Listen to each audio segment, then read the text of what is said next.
सर्वभूतरक्षिणे।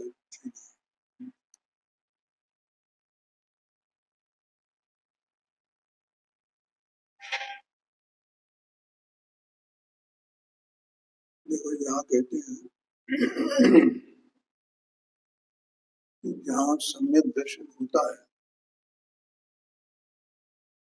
उस सम्यक दर्शन में सम्यक दर्शन की पहचान क्या है? वैसे तो सम्यक दर्शन का लक्षण सुख का उत्पन्न होना है, सुख का आस्वादन हुआ, इसका मतलब सम्यक दर्शन। अब यहाँ दूसरी पहचान बताते हैं। सम्यक दर्शन में राग से भिन्न और अपने स्वभाव से अभिन्न, राग से भिन्न और अपने स्वभाव से अभिन्न, ऐसा एकत्व विभक्त आत्मा की दृष्टि होती है। देखो, वस्तु तो एक ही है, गुण पर्याय, पर्याय में अशुद्धता है, राग है, वस्तु नहीं है। लेकिन जो वस्तु है, तो वो वस्तु राग उसका स्वरूप नहीं है वस्तु का।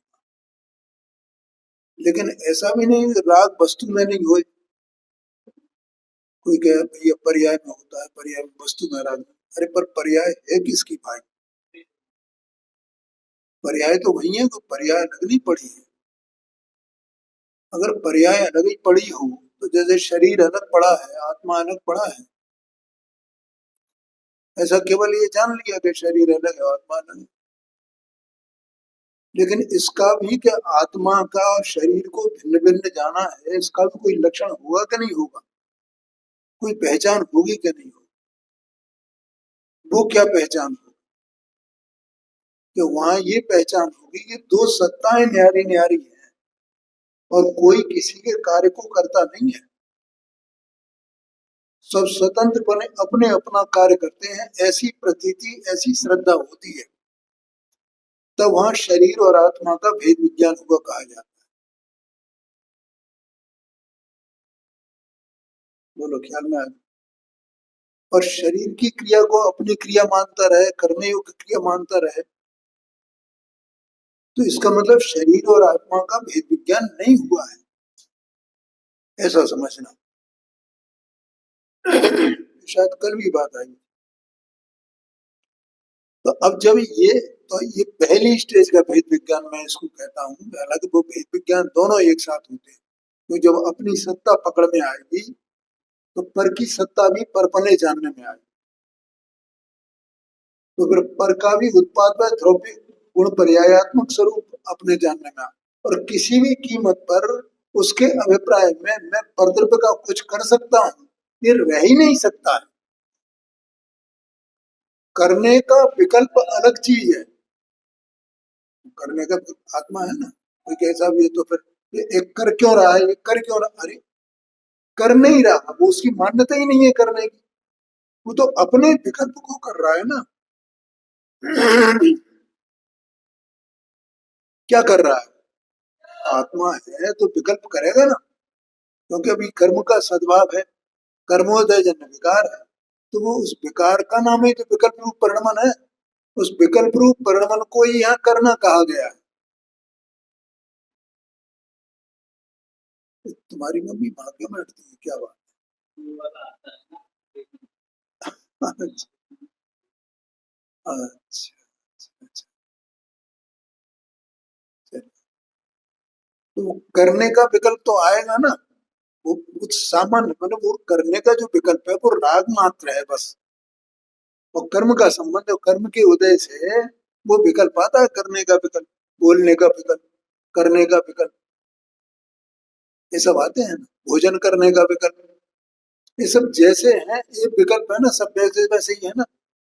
प्यास प्यास लगे तो पानी पीने का विकल्प, व्यवसाय करने का विकल्प। लेकिन आत्मा करता क्या है? वो व्यवसाय नहीं करता, व्यवसाय का विकल्प करता है। तो व्यवसाय कौन करता है? वो पुद्गल की क्रिया। ऐसा ज्ञानी के परिणति में, अभिप्राय में ऐसा भेद ज्ञान निरंतर वर्तमान है। क्या कहा? ज्ञानी के अंतरंग में ऐसा भेद ज्ञान निरंतर वर्तमान है, निरंतर वर्तमान, निरंतर वर्तता है। ऐसा आशय है। तो तो ये तो हुआ दो द्रव्यों की बात। अब आत्मा एक स्वयं सत्स्वरूप वस्तु है ना, तो उसके अभी कर्म के संयोग से अभी जो विकल्प कहा, इसी विकल्प का नाम राग है। तो ये राग मेरा स्वरूप नहीं, ऐसा जानता है। जैसे देह की ये क्रिया मेरी नहीं, वैसे ये राग, ये विकल्प, ये मेरा स्वरूप। ऐसा आशय नहीं आएगा।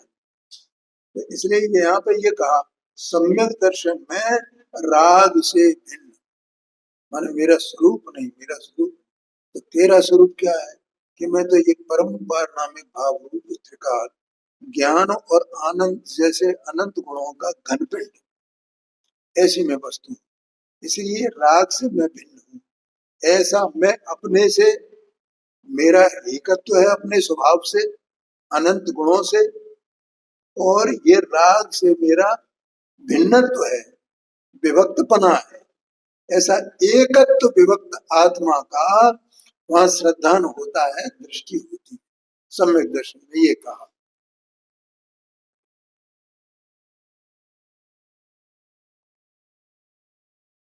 वहां भी अतीन्द्रिय आनंद का स्वाद, अब चौथा गुण स्थान है ना, तो अतीन्द्रिय आनंद का स्वाद है क्या नहीं है?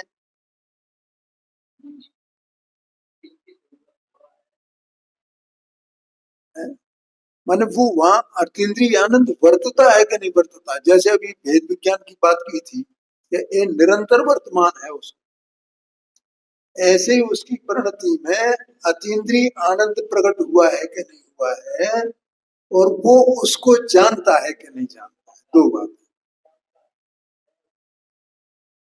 ये बात है। तो यहाँ कह रहे हैं वहां भी अतीन्द्रिय आनंद का स्वाद अल्प प्रमाण में, अत्यंत अल्प होता है। चौथे गुण स्थान में सुंदर आनंद का स्वाद अल्प आता है, थोड़ा ख्याल में। और वो जानता है, जो उसका जो अतीन्द्रिय आनंद हुआ, सम्यक दर्शन हुआ, ये वहां वर्तता है। तो वो जो द्रव्य है ना, उसका प्रमाण क्या है? तो बाहर में चार प्रकार के विशेष गुण प्रकट होते हैं। जैसे 8 अंग होते हैं ना सम्यक दर्शन में, ऐसे ही प्रशम, संवेग, आस्तिक्य और अनुकंपा, ये चार भाव वहां सम्यक दर्शन में गर्भित होते हैं। बोलो ख्याल में आ गया? तो उससे क्या है, वो चार भाव कैसे गर्भित होते हैं? कि ऐसे अंतर में, जैसे मैं न्यारा हूं, माने वो आत्मा न्यारा है। आत्मा पुद्गल की कोई क्रिया नहीं करता है, पुद्गल की क्रिया पुद्गल में है, ख्याल में? और ये जो पुद्गल की क्रिया होती है, इसका ज्ञान से कोई संबंध नहीं। उस पुद्गल की क्रिया वो दूसरे के ज्ञान को भी प्रभावित नहीं कर सकती। क्या कहा? वो ज्ञान है, वो अपनी योग्यता से उसका परिणमन है, लेकिन उसकी पुद्गल की क्रिया उसको दूसरे को प्रभावित नहीं कर सकती। ऐसा बराबर उसकी श्रद्धा में, प्रतीति में वर्तना,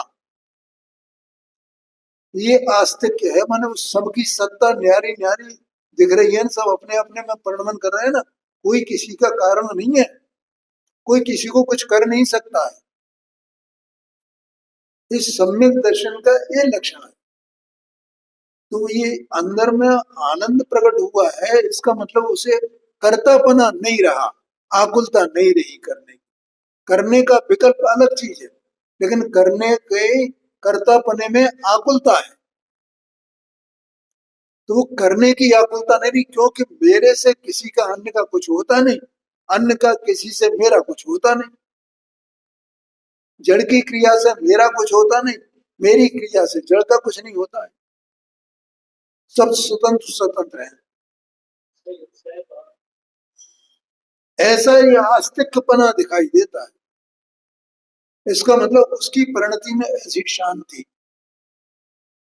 ऐसी प्रसन्नता, और क्या बताया मैंने, संवेग, संवेग माने विरक्तता, संवेग का मतलब अनुकंपा, जीवों के स्वरूप को यथावत ज्यों का त्यों जानना, जैसा है वैसा का वैसा, इसका नाम अनुकंपा है। तो इस प्रकार से वो वर्तता है। स्वाद अल्प आता है तो पांचवें गुणस्थान वर्ती श्रावक को विशेष स्वाद आता है, और मुनिराजों को तो प्रचुर स्वसंवेदन होता है, इसलिए प्रचुर आनंद होता है। ऐसा क्रम है उसका, ख्याल में आया ना। इस प्रकार से गुरुदेव श्री का एक बोध इसमें आया है, उसका व्याख्यान पूरा।